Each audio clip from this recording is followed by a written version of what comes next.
Contigo, con Danis Rodríguez.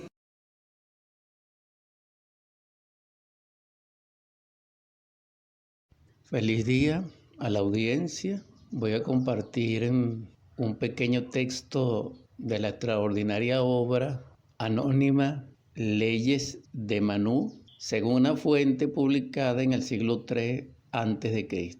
Del libro 2, versículo 57. Comer demasiado daña a la salud, a la duración de la existencia, a la felicidad futura en el cielo. Causa impureza, merece censura en este mundo. Es preciso, pues, abstenerse de ello cuidadosamente.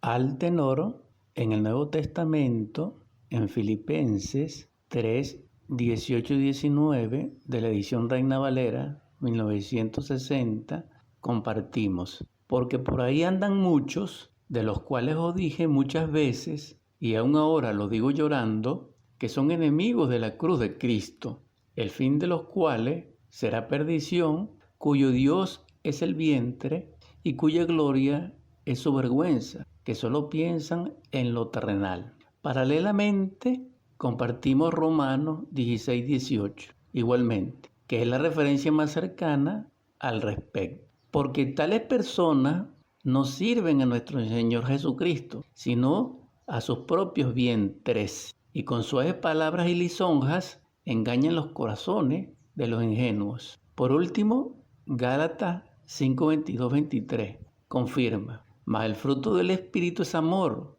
gozo, paz, paciencia, benignidad, bondad, fe, mansedumbre, templanza. Contra tales cosas no hay ley. Hay que recordar que para lograr la iluminación y vivir para edificar dentro de nosotros el templo a nuestro Padre Madre, a nuestro Cristo íntimo, y para que se exprese el Espíritu Santo en nosotros, es necesario crear ese templo, repito. Y ese templo dentro de nosotros requiere consagración absoluta de nuestra existencia y de nuestra vida. Y en sí, en esa misma direccionalidad, también precisa de dos elementos fundamentales. Primero, continuidad de propósito, y segundo, salud del cuerpo físico. Esto es considerando que ya hemos comprendido y nos hemos establecido en los principios de los tres factores crísticos, gnósticos y de toda enseñanza superlativa, autorrealizadora, que nos permiten lograr la iniciación. Así podemos entonces lograr la trascendencia, el despertar de la conciencia, la iluminación. Consideremos entonces la continuidad de propósito. Es psicológica, es anímica, es espiritual y tiene por fundamento la iniciación. Y la vida, el gimnasio psicológico para ello. ¿Es la escuela? Sí. Es un asunto totalmente interno, consciente, autodeterminante, voluntario, que sin ayuda de nuestro Padre Madre, nuestro divino Elohim interior, es imposible. Solo es posible por su gracia y la verdad, porque así lo quiere. Ahora vamos a considerar el asunto de la salud del cuerpo físico. Esto es muy extendido. Sin embargo, hay que ver que la enfermedad, las patologías, el deterioro del cuerpo está ligado a muchas causas. Sin embargo, si precisamos el asunto, el núcleo, encontraremos al yo, porque ya sea una enfermedad kármica, ya sea una enfermedad autoinmune, etc., tiene como causa el yo. Así, uno de estos yoes que generan este desequilibrio en el cuerpo produciendo enfermedad, deterioro, vejez, etc., daños graves al cuerpo físico, es el yo capital de la gula, de la incontinencia, de la destemplanza, de el mundo de lo goloso, del comer en demasía, por placer, por insaciabilidad. Así es. A este punto se refiere claramente esas palabras descritas al principio del Manú. Pero hay un detalle muy importante allí, cuando él dice que causa daño a la felicidad futura en el cielo. Entonces aquí vemos cómo se enlaza la enseñanza antigua del mundo oriental con la sabiduría del mundo occidental. En este caso, podemos observar de que estamos hablando del porvenir,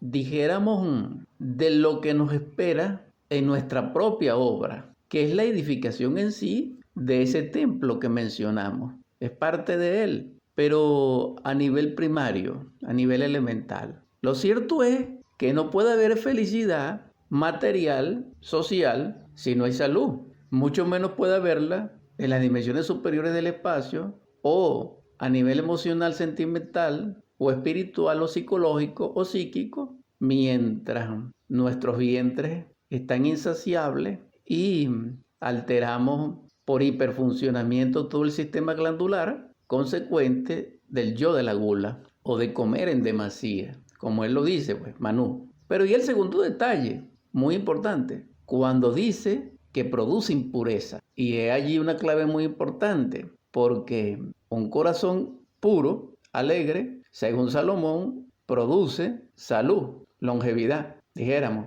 Por el contrario, un corazón impuro produce muerte prematura, enfermedades, patologías, etc. Por eso él le aconseja, Manú, abstenernos de ese yo de la gula. Sin embargo, el gnosticismo va profundamente y nos lleva a la eliminación del yo de la gula. En todo caso, cuando confrontamos esto paralelamente a la luz del Nuevo Testamento, teológicamente, vemos allí como tanto Filipenses como en Romanos y como en Gálatas, Pablo nos guía al respecto. En lo que se refiere, quiero decir, al contenido en nuestra vida de ese yo de la gula, de la incontinencia, de la destemplanza, de el devorar por placer o de ingerir en exceso comida y bebida. No para el sustento de nuestro cuerpo físico, sino para el sustento del anticristo dentro de nosotros,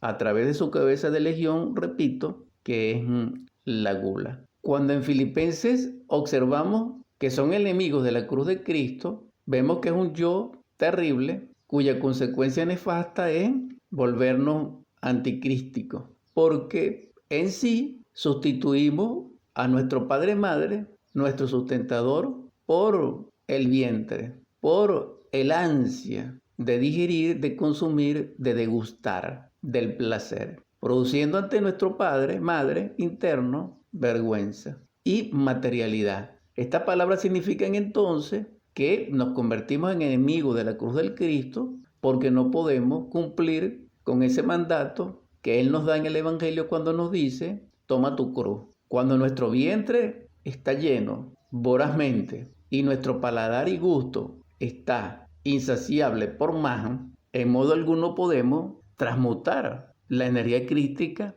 en luz, en libertad, en perfeccionamiento, en amor, o lo que es lo mismo, no pudiéramos transmutar el agua en vino en la boda de Canaán porque no es posible. Y no es posible porque la gula libera en el espacio psicológico hidrógenos muy pesados, en otras palabras, tamásicos, que no permiten la energía del hidrógeno idóneo y equilibrado, el hidrógeno Si-12, me refiero, para poderlo transmutar en luz, en fuerza crística, en fuerza logoica, para nuestro trabajo interior de la edificación del templo. No, sino que nos lleva, por el contrario, a la fornicación.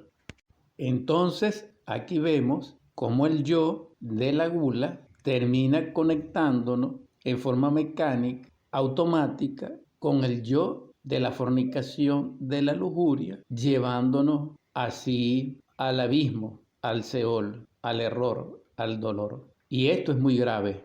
Un ejemplo palpable, el cochino. Átomos muy pesados, hidrógenos abismales, muy densos, que nos llevan a la materialidad precisamente. Ahora, Romano ratifica de que no se puede servir a nuestro Señor el Cristo, nuestro Salvador, o a nuestro Yeshua interior, en este caso, cuando le servimos a la gula o al yo que nos lleva a nuestro propio vientre. Pero da una clave de que la característica psicológica del goloso, del incontinente, es la lisonja y la palabra suave. para engañarse a sí mismo y para engañar al corazón de los ingenuos. Entonces aquí vemos una plataforma intelectual, dijéramos, una base de datos informativa de la organización de tal yo. Porque aunque yo es individual, también se vuelve colectivo. Entonces aquí vemos toda la información que se relaciona con la alimentación, entre comillas. Entonces el yo utiliza la alimentación, la prevención como retórica para hacer de la cocina una religión y desarrollar colectivamente el yo de la gula, fortalecer las fuerzas anticrísticas, lograr la materialidad completa de la sociedad y del mundo y de que todos vayamos al abismo. También vemos entonces que Gálatas, allí Pablo devela el aspecto superlativo luminoso, trascendental del ser, expresado en la vida de alguien que esté trabajando sobre sí mismo, sobre su perfeccionamiento en el amor, cuando habla de la templanza. Entonces, la templanza, descrita aquí, es el resultado, como virtud, como don del Espíritu Santo, de la desintegración del yo, de la gula, de la incontinencia, de la destemplanza, del desgustar, del placer. Solamente aquel que muere en el yo de la gula, su ser, su padre madre, su Espíritu Santo le devela, le confiere el fruto en el amor de la templanza, del dominio propio, del equilibrio. Y contra tal cosa no hay ley. Entonces, esta persona estaría en armonía con la divinidad y por ende tiene niveles de libertad a los cuales nosotros no estamos destinados porque el yo no nos deja. Algo maravilloso y simple. Llamado eres, paz inverencial.